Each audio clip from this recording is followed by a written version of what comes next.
जय हिंद दोस्तों।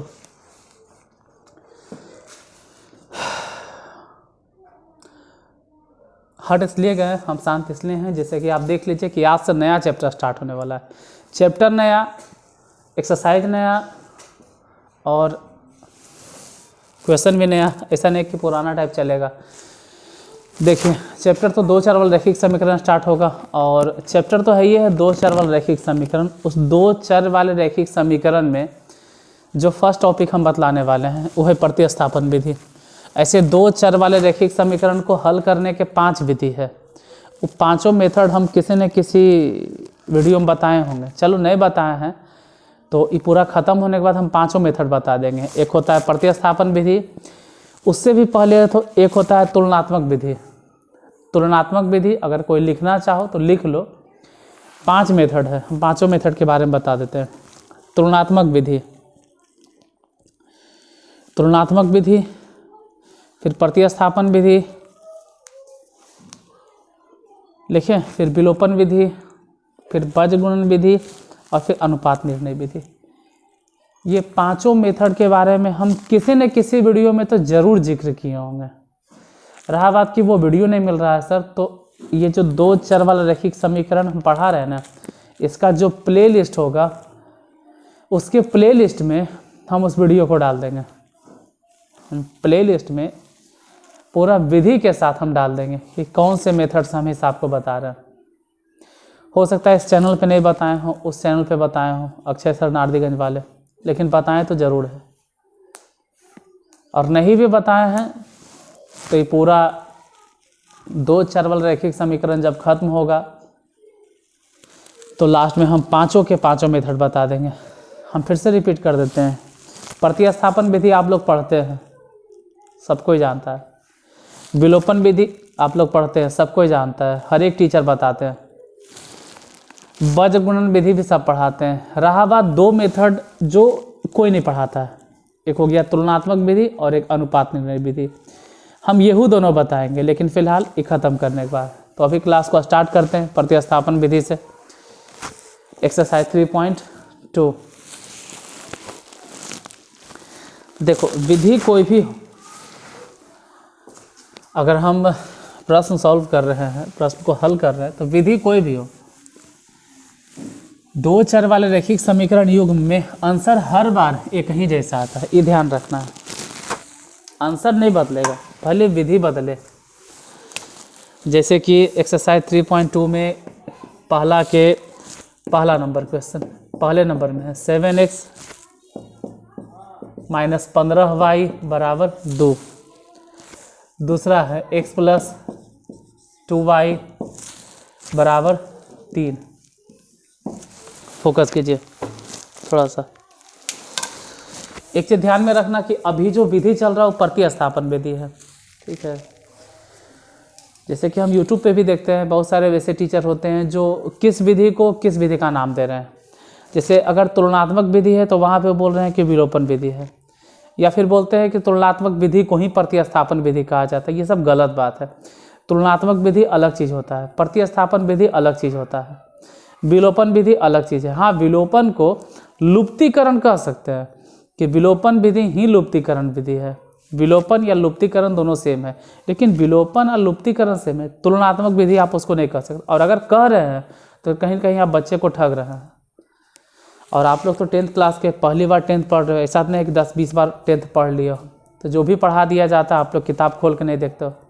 NCERT देखते हो तो NCERT में उतना लिखा हुआ नहीं रहता है। किसी और किताब को उठाओगे तो आपको समझ में आएगा कि हाँ भाई, कितने तरह के जिस विधि से हम हल कर सकते हैं 2 चर वाले रैखिक समीकरण युग्म को। तो फिलहाल माइंड में सेट रखना कि अभी जो हम पढ़ने जा रहे हैं वो प्रतिस्थापन विधि है। आज से जो हम पढ़ेंगे प्रतिस्थापन है क्या। इसमें 2 समीकरण दिले रहेगा, इसको समीकरण फर्स्ट, इसको समीकरण सेकेंड मानते हैं। 2 समीकरण रहेगा। उसके बाद खुद डिसाइड करना है कि हम किसको चुने, समीकरण फर्स्ट को या समीकरण सेकेंड को। मन में डिसाइड करना होगा कि हम चुने किस समीकरण को, समीकरण फर्स्ट को या सेकेंड को। मान लीजिए कि हम फर्स्ट को चुनेंगे, हमेशा हम मन में ठान लिए कि हम हमेशा फर्स्ट समीकरण को चुनेंगे। शुरू कर देते हैं फर्स्ट समीकरण। फर्स्ट समीकरण को उठाते हैं, समीकरण पहला 7x माइनस 15y बराबर 2। और इसी समीकरण में से फर्स्ट को तो चुन लिए, अब फर्स्ट समीकरण में से ही हमको चुनना है कि या तो हम x निकालें या तो हम y निकालें।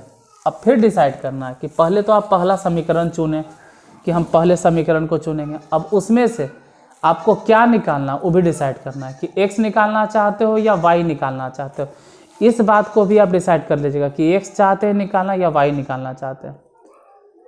तो हम सलाह यही देंगे कि जिसके आगे प्लस है वही निकाल लो। अगर किसी के आगे माइनस है तो वो निकालने में दिक्कत होगा। प्लस किसके आगे है, देखिए y के आगे माइनस है, मतलब y निकालना उतना अच्छा बात नहीं। अगर x निकाल ले, क्योंकि x के आगे प्लस है, इतनी ज़्यादा अच्छा है। अगर दोनों में प्लस रहेगा तो सर तो आप आज़ाद हैं। आज़ाद है इन द सेंस कि फिर x चाहे y कुछ भी निकालो। फिलहाल हम x पे फोकस कर रहे हैं। 7x बराबर 2 प्लस 15y, तो x बराबर कितना हो गया 2 प्लस 15y बटा में कितना 7। x का जो भी मान निकाले हैं, x का मान, ये ध्यान रहे कि हम कहाँ से निकालें, कौन से समीकरण से निकालें। हम समीकरण फर्स्ट से निकालें, समीकरण फर्स्ट, इस समीकरण फर्स्ट है, समीकरण फर्स्ट से x का मान समीकरण फर्स्ट से निकालने थे। x का मान समीकरण फर्स्ट से तो निकालवे किए, तो x का मान समीकरण सेकेंड में रख देंगे। रखने पर सेकेंड में रख दो। दूसरा समीकरण देखो, सेकेंड समीकरण x है तो यहीं पे रख दो, x के जगह पे कितना 2 प्लस 15y बटा में 7 और प्लस 2y बराबर में 3। जोड़ घटाव बना लेना। चलो भाई इधर बना देते हैं। 7 और 1 के एलसीएम अगर निकाले तो 7 हो जाएगा, ये 10 के 10 हो जाएगा। 2 प्लस 15y प्लस 1 का हम 7 बार पढ़ेंगे तो 2 को 7 बार पढ़ जाए तो ऊपर बोला तो 7 दूनी 14y बराबर 3। इधर देखो 2 को 2 रहने दो। 15 और 14 दोनों को अगर जोड़ दोगे तो जोड़ के हो गया 29y बराबर 21। अच्छा तो 29y बराबर कितना हो गया, 2 को माइनस कर दीजिए। सोचो 21 में से अगर 2 घट भी जाता है, 21 है उसमें से 2 घटेगा तो 29y बराबर कितना हो गया 19। इसलिए y बराबर कितना हो गया 19 बटा 29। चलो 19 निकल गया, 19 बटा 29 निकल गया y का मान। अब x निकालना है, तो y के जो भी मान निकालना है आप किसी भी समीकरण में पुट कर दीजिए, किसी भी समीकरण में जो अच्छा लगे, जो भी अच्छा लगे। आप चाहो तो समीकरण फर्स्ट में, समीकरण सेकंड में, जो अच्छा लगे समीकरण फर्स्ट में ही y का मान रखने पे।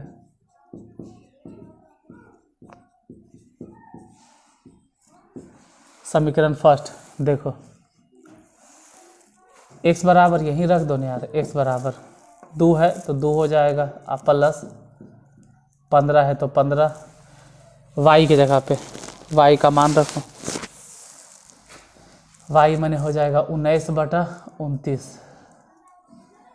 और बटा में 7 है तो बटा में 7। इन सबको गुना भाग करना है, थोड़ा सा मेहनत तो करना पड़ेगा। 2 गुने, अब 19 और 15 गुना कर लो तो 19 पचे 95 के 5 हाथ में 9, 19 से कम 19 और 9 अगर जोड़ दिए तो 28 और बटा में 29, फिर उसमें भी बटा 7, फिर भिन्न के जोड़ बनाना है। तो ये सब भिन्न के जोड़ बनाना है। 29 दूनी 58 और प्लस में 285 बटा में 29 तो है ही था और साथ ही साथ 7 भी।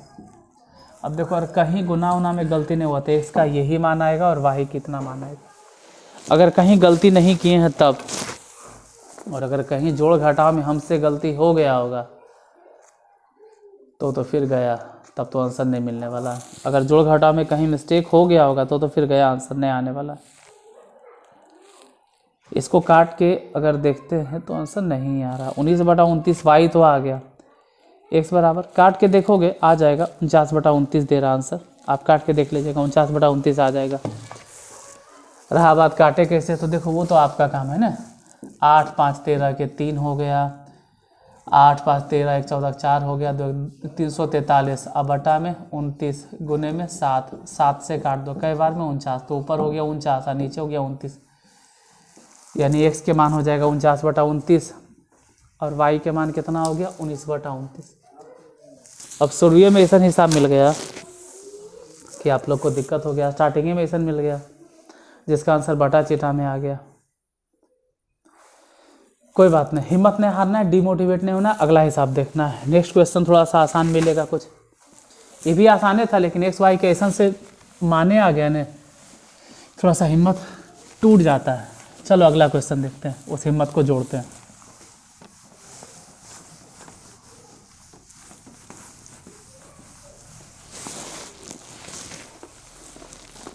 दूसरे क्वेश्चन पे फोकस करते हैं। दूसरा नंबर, x + y बराबर 14 और दूसरा है x - y बराबर 4। फिर दो समीकरण आपके पास है, दोनों में से एक समीकरण का सिलेक्शन करना है किसी का भी। तो हम हमेशा माइंड में सेट रखते हैं समीकरण फर्स्ट से। पहला समीकरण x + y बराबर 14।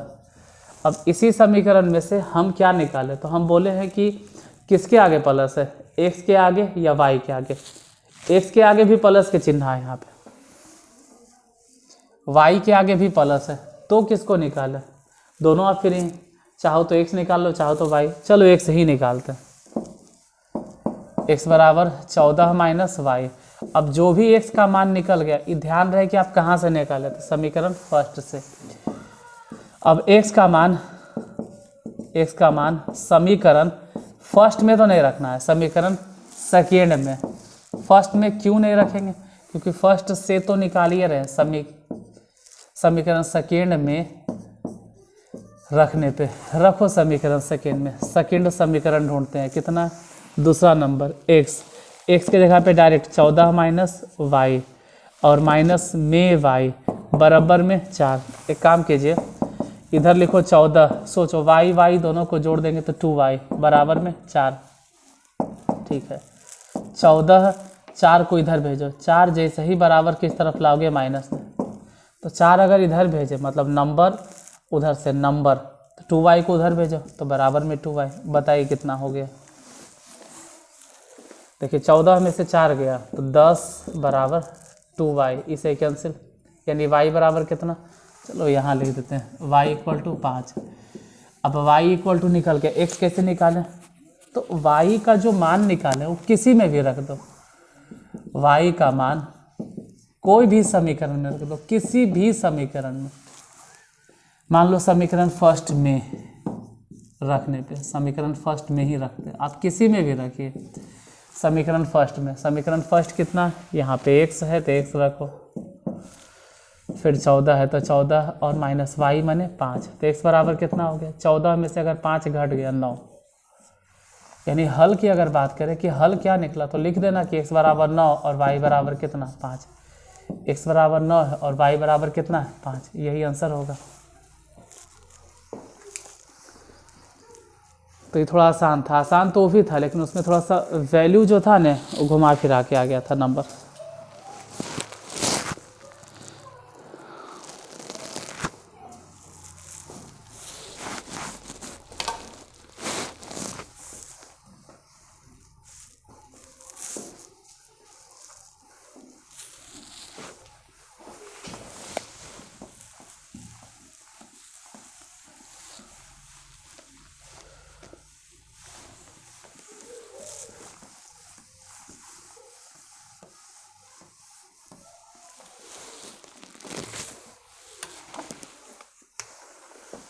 तीसरा नंबर क्वेश्चन,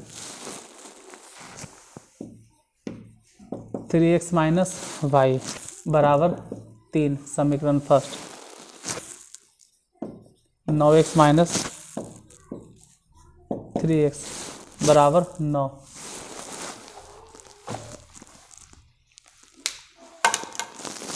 अच्छा, एक चीज़ हम बताना चाहते हैं कि आप किसी भी दो चर वाले रैखिक समीकरण युग्म को हल कर रहे हो तो हल करने का कुछ कंडीशंस होता है, हल करने के कुछ शर्त होते हैं। अगर उन शर्तों को आप चेक करने के लिए जान जाते हैं या चेक करने का प्रैक्टिस कर लेते हैं 10 बार 20 बार 50 बार, अगर आप प्रैक्टिस कर लेते हैं तो मेहनत करने से बचोगे। अब मेहनत करने द सेंस मतलब मेहनत करने का मतलब हो गया कि आप लोहे के चने को चबा रहे हैं तो दांत टूट सकता है। तो ये लोहे के चने, अगर लोहा पहचान गए कि लोहा है, मुंह में गया फिर भी आप समझ गए कि लोहा है, तो आपका दांत टूटने से बच जाएगा। और नहीं पता चला तो आप लगल हैं तोड़ने में कि एकदम लोहा के हम तोड़ ही देंगे, टूट जाएगा दांत, तो फालतू मेहनत हो गया ना। जैसे किसी टहनी पे चढ़ के हम टहनिए को काट रहे हैं तो फिर गिरोगे और मुँह कान बैंड हो जाएगा, टहनी के साथ साथ तुम भी गिरोगे, हो सकता है मुँह कान बैंड। तो पता चलेगा तब नहीं कि उस टहनी को नहीं काटना, हम जिस टहनी पे बैठे हुए हैं। बस यही चीज़ इसमें करना है दो चर वाले रैखिक समीकरण युग्म में, कि जिस समीकरण को हम हल कर रहे हैं वो हल होगा या नहीं होगा। हल होने के शर्त क्या है, उसके लिए 3 शर्त है। पहले देखो, हिसाब को आगे बढ़ाते हैं लेकिन पहले समझो हल होने के शर्त। आप दो चर वाले रैखिक समीकरण अगर बना रहे हैं तो a1x b1y plus c1 is equal to 0 एक समीकरण मिलेगा। दूसरा समीकरण मिलेगा a2x प्लस b2y और plus c2 is equal to 0। दो गो समीकरण ऐसे मिलेगा, इसीलिए तो इसको बोलते हैं दो चर वाले रैखिक समीकरण युग्म। युग्म का मतलब क्या हो गया, जोड़ा। युग्म के मतलब हो गया जोड़ा। दो चर क्यों बोल रहे हैं, क्योंकि एगो x है वेरिएबल और दूसरा है y। और दो चर वाले रैखिक समीकरण क्यों बोल रहे हैं, क्योंकि यहाँ भी पावर 1 है और यहाँ भी पावर 1 है। इसीलिए कहा गया कि दो चर दो वेरिएबल मतलब एगो x है और एगो y है, तो दो चर वाला हो गया।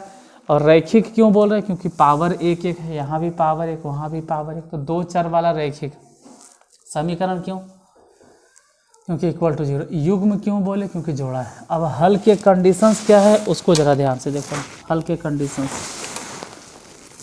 उसको समझिएगा। हल होने के कंडीशंस, जब आप हिसाब को बनाते हैं तो पहले ये सोचोगे कि a1 बटा a2 और b1 बटा b2 और c1 बटा c2 ऐसे लिख लेंगे। a1 बटा a2 या माइंड में ही सोच लेंगे b1 बटा b2 और c1 बटा c2।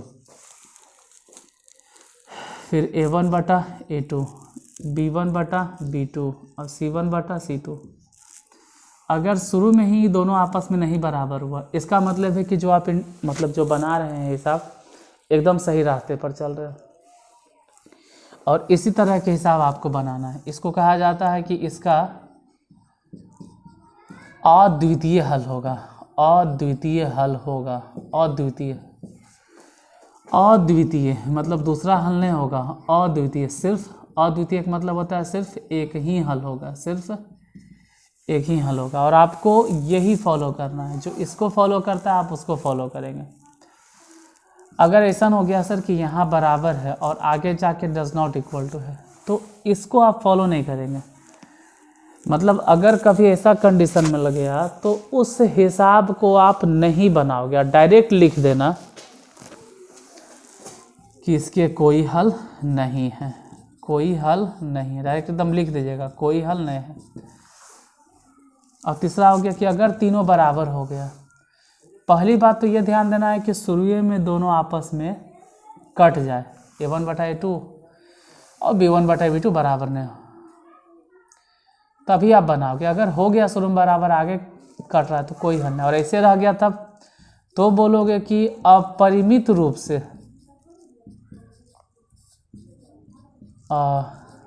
परिमित रूप से अनंत हल होगा, अपरिमित रूप से अनंत हल होगा। और आप इसको भी फॉलो नहीं करेंगे, मतलब इस हिसाब को भी नहीं बनाएंगे। आप हिसाब तभी बनाइएगा जब ये फर्स्ट वाला कंडीशंस फुलफिल हो रहा हो कि a1/a2 does not equal to b1/b2।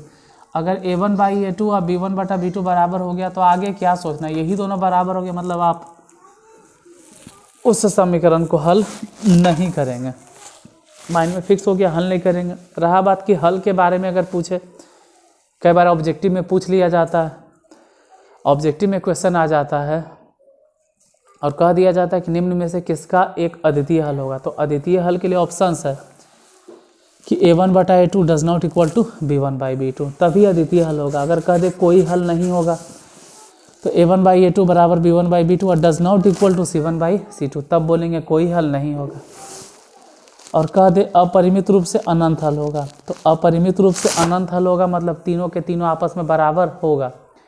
a1/a2 बराबर b1/b2 और बराबर में c1/c2, तीनों आपस में बराबर होगा, तभी हम बोलेंगे कि अपरिमित रूप से अनंत हल होगा।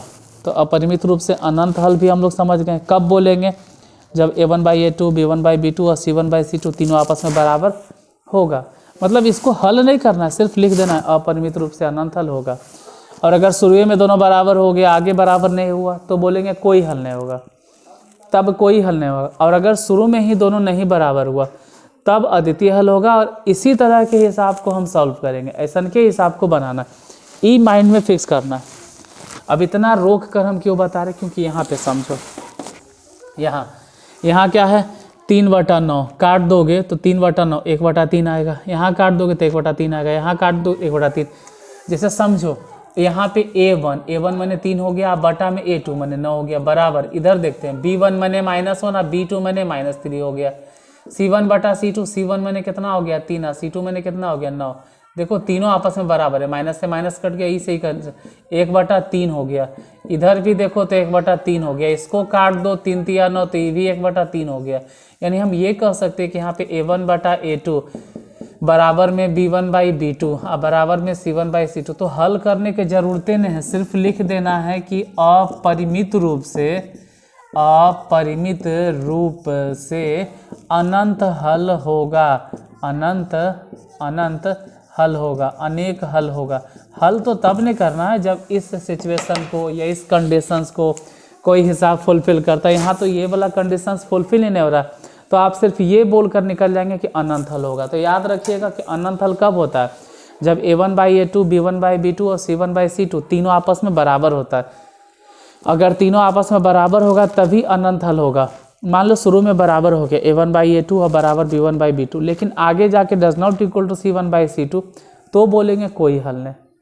अद्वितीय हल कब बोला जाएगा? जब a1/a2 और b1/b2 दोनों आपस में बराबर नहीं होगा। इस बात पर ध्यान रखना। क्यों? क्योंकि यहाँ से ऑब्जेक्टिव मतलब रिपीट हुआ है, कई बार ऑब्जेक्टिव में इस टाइप के क्वेश्चन आए, तो ये ध्यान रखना। तो ये हिसाब तो एक खैर बन गया। क्यों? क्योंकि अपरिमित रूप से अनेक हल है, और अनेक हल वाले क्वेश्चन को हम सॉल्व ही नहीं करेंगे, ऑलरेडी सॉल्व हो गया। अनेक हल वाले क्वेश्चन को सॉल्व नहीं करना है। नेक्स्ट क्वेश्चन पे आते हैं, क्वेश्चन नंबर 4 की अगर बात करें तो 0.5x है, प्लस में 0.8y है, इज इक्वल टू 3.4 है, फिर 0.6x है और माइनस में 0.3y है, इज इक्वल टू 0.3 है। एक चीज़ ध्यान से देखो, समीकरण फर्स्ट और समीकरण सेकेंड में दोनों में कुछ अजीब लग रहा होगा। कुछ अजीब क्या लग रहा है? क्योंकि इससे पहले जो हम 3 क्वेश्चन बताएं उसमें दशमलव नहीं था। यहाँ पे क्या लग रहा होगा अजीब? सब में दशमलव है, तो अकबकाना नहीं है। थोड़ा सा 5-10 सेकंड का लंबा सांस लीजिए, आराम से आराम कीजिए, और 10 सेकंड के बाद सोचो कि दशमलव अगर है भी तो सब में दशमलव। यहाँ देखें तो दशमलव 1 अंक के बाद, इसमें देखें दशमलव 1 अंक के बाद, इसमें देखें दशमलव 1 अंक के बाद, यानी सभी में दशमलव तो 1 अंक के बाद ही हैं, तो हम दशमलव ही कॉमन ले लेंगे। क्यों, कैसे, काहे, सब बताते हैं। यहाँ पे भी 1 अंक के बाद दशमलव, यहाँ पे भी 1 अंक के बाद दशमलव, यहाँ पे भी 1 अंक के बाद दशमलव, पूरा लाइनिए में से दशमलव कॉमन ले लिए। तो समझो कि अगर हम दशमलव कॉमन लिए तो गायब। अब दशमलव नहीं बचा, सिर्फ कितना रह गया? 5x 8y और 34, 6x 3y और 3। लेकिन कुछ वैसे महान विद्यार्थी रहते हैं जो चरम सीमा पे एकदम पहुँचे रहते हैं कि हम तो विद्वान हैं, वो आपसे पूछ देंगे कि दशमलव कैसे कॉमन ले लिए। अब ऐसा सिचुएशन में अगर नहीं बताओगे तो सिंपली बोल देगा कि क्या पढ़ते हो, क्या पढ़ते हो तुम, क्या पढ़ते हो, हाँ क्या पढ़ते हो, क्या पढ़ाई करता है, कुछ पढ़ाई रहे ले। अब वैसा काम बताना पड़ता है, आप बना भी लिए फिर भी वो पूछ देगा। तो वैसे महानुभाव के लिए हम जरा समझाना चाहते हैं। यहाँ पे देखिए इम्प्लाइज्ड, आप लोग देखो उसको जवाब देने के लिए आप ये कहिएगा कि 5 बटा क्या है 10 x है, इसको बोलना कि 8 बटा 10 y है, इसको कहना कि 34 बटा 10 है। नीचे वाले लाइन में इम्प्लाइज्ड इसको लिखते हैं 6 बटा 10 x है, माइनस में 3 बटा 10 y है, और इसको लिखेंगे 3 बटा 10 है। अब यहाँ पर भी बटा 10 है, यहाँ पर भी बटा 10 है, और यहाँ पर भी बटा 10। अब तो कहोगे कि 10 से 10 कट गया सब है, ये 10 से 10 कट गया, फिर भी वो नहीं मानता कि कैसे, क्योंकि कैसे काहे क्यों कहे वाला प्रश्न पूछने वाला भले वो जवाब दे चाहे नहीं दे। दुनिया में बहुत सारे वैसे विद्यार्थी हैं, आदमी हैं, इंसान है, महान आत्मा है जो आपसे प्रश्न पूछेंगे, भले उस प्रश्न का जवाब उसको नहीं मालूम हो, प्रश्न पूछेगा। आप लोग में भी से बहुत सारे वैसे जो प्रश्न पूछते। अब अगर हम बता भी देते हैं यार तुमको बता दिए, अब पलट के फिर पूछते तो नहीं बताओगे, मुँह कान फाड़ दोगे। अगर पूछते हो तो फिर बताने के लिए भी तैयार रहो। तो उन लोगों के लिए आप कहिएगा ना कि हम 10 कॉमन ले लेंगे, तो बच गया 5x प्लस में 8y, और जो 10 कॉमन लिए उसको इन्हें लिख दिए 1 बटा 10। यहाँ से क्या हो गया 34 बटा 10। अब तो काट सकते हो कि अब यो नहीं काटेगा वो। उसी तरह से दूसरे में देखें तो 6x हो गया माइनस में 3y, 10 और 10 जो कॉमन लेंगे वो 1 बटा 10 रहने देंगे। इधर क्या करेंगे 3 बटा 10, फिर 10 से 10 कैंसिल हो गया। अब इतना लफड़ा कौन करता है, इतना लफड़ा कोई नहीं करेगा। आप डायरेक्ट समझ लीजिए कि दशमलव गायब, ठीक है, दशमलव गायब हो गया, यहाँ से भी दशमलव गायब हो गया, ठीक है, सब खत्म। इसे सिर्फ समझाने के लिए था। उसके लिए जो बहस करता है, थेथोलॉजिकल पढ़ाई पढ़ता है, आप 5x लिखिए, 8y लिखिए और डायरेक्ट 34 लिखो, दशमलव गायब। इसको 6x लिखो, माइनस में 3y लिखो और माइनस मतलब बराबर 3, बस कहानी खत्म। अब समीकरण फर्स्ट या समीकरण सेकेंड, इन दोनों में से किसी एक समीकरण का सिलेक्शन कर लो, और एक समीकरण के सिलेक्शन करके फर्स्ट समीकरण को चुन लीजिए। आप उसमें से x निकाल लो या तो y निकाल लो। हम हमेशा की तरह फिर से x निकालते, पहले समीकरण को चुनते हैं। पहला समीकरण क्या है, देखो यहाँ से हम चाहते तो 3 भी कॉमन ले सकते, लेकिन जानबूझ के नहीं लिए, रहने दीजिए। पहले समीकरण फर्स्ट से कितना है 5x प्लस 8y बराबर में 34, तो 5x बराबर में कितना हो जाएगा 34, माइनस में 8y, तो x बराबर कितना हो गया 34 माइनस में 8y बटा में 5। इस समीकरण निकला किससे, फर्स्ट से। x का मान जो भी निकाले उन्हें x का मान अब समीकरण फर्स्ट में नहीं रखना, क्योंकि फर्स्ट से तो निकलवे किया। x का मान समीकरण सेकेंड में